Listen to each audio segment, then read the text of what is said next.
ہو سکتا ہے کہ اللہ کو تمہارا یقین اور تمہارا مانگنا اتنا پسند آ گیا ہو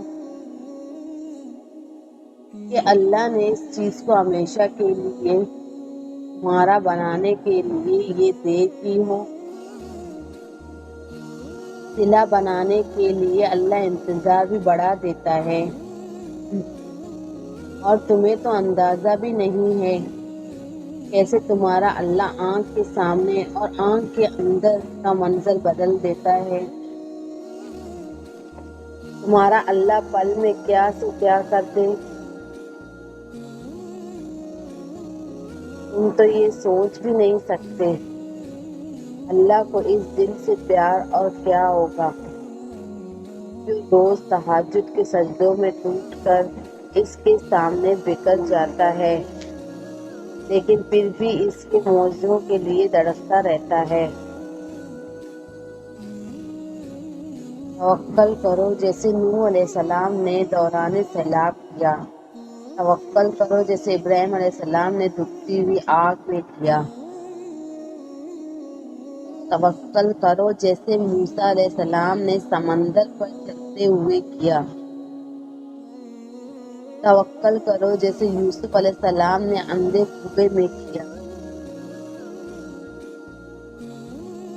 توکل کرو جیسے یونس علیہ السلام نے مچھلی کے پیٹ میں کیا، توکل کرو جیسے ایوب علیہ السلام نے بیماری میں کیا، توکل کرو جیسے بی بی ہاجرہ نے تپتے ہوئے صحرا میں کیا، توکل کرو جیسے زکریا علیہ السلام نے اپنی بیوی کے بانجھ ہونے کے باوجود اولاد کی دعا کرتے ہوئے کیا۔ بس یقین رکھو، اندھا یقین، پھر دیکھو کیسے مقدر بدلتے ہیں، کیسے آزمائشوں کے پہاڑ ریزہ ریزہ ہو کر ٹوٹ جاتے ہیں، کیسے معجزوں کے دروازے کھلتے ہیں۔ اللہ تو ان کہیں دعائیں بھی جانتا ہے، لیکن اسے پسند ہے جب تم خود اس سے مانگتے ہو۔ جیسے ایک دفعہ دوران وحی جب موسیٰ علیہ السلام خاموش بیٹھے تھے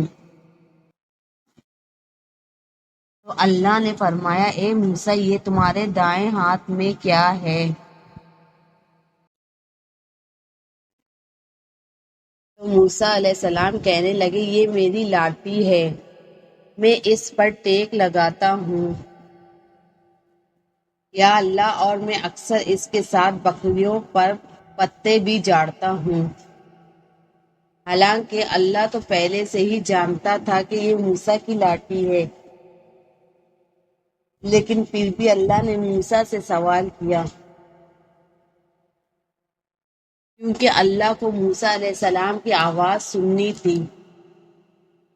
اللہ کو جواب پہلے سے ہی معلوم تھا، لیکن اللہ کو یہ جواب موسیٰ علیہ السلام سے سننا تھا۔ اللہ جانتا ہے تمہارے دل میں کیا ہے، لیکن اسے پسند ہے کہ تم خود اسے بتاؤ، اور پھر وہ معجزے کرتا ہے، جیسے اس نے موسیٰ علیہ السلام کے لیے کیا تھا۔ دعاؤں کی سب سے بڑی طاقت یہ ہے کہ دعائیں وہاں جا سکتی ہیں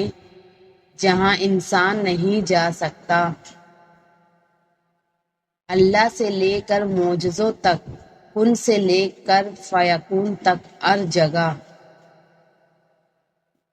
کچھ دعائیں اللہ فوراً قبول کر لیتا ہے، اور کچھ دعائیں تمہیں بار بار اللہ سے مانگنی پڑتی ہیں، کیونکہ وہ دعائیں اللہ کی پسندیدہ دعائیں ہوتی ہیں، اور ان دعاؤں کے لیے تمہارا سجدہ ریز ہونا اللہ کو بہت پیارا لگتا ہے۔ اس لیے اللہ ان دعاؤں کو تم سے تو وقتی طور پر دور کر لیتا ہے، لیکن تمہارے دل سے انہیں کبھی بھی نکلنے نہیں دیتا، تاکہ تم اللہ سے مانگنا نہ چھوڑو، کیونکہ وہ دعائیں ہی تمہارا مقدر ہوتی ہیں۔ بس ان کی قبولیت کے لیے اللہ نے جو وقت مقرر کر رکھا ہوتا ہے وہ تمہارے سوچے ہوئے وقت سے تھوڑا زیادہ ہوتا ہے۔ تہجد کی دعاؤں کے لیے تو 7 آسمانوں کی پردے اٹھا دیے جاتے ہیں، اور پھر اللہ ایسے معجزے کرتا ہے جو نہ کبھی زمین والوں نے دیکھی ہوتی ہے نہ آسمان والوں نے۔ اللہ کے منصوبے تمہیں لاجواب کر دیں گی، اللہ کے معجزے تمہیں حیران کر دیں گے۔ تمہارے تہجد کی دعائیں ہی تمہارے لیے معجزوں کے راستے بنائیں گی،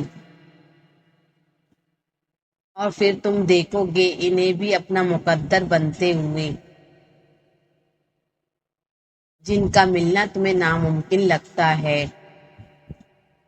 کیونکہ مرہم صرف اللہ ہی دے سکتا ہے اور کوئی نہیں۔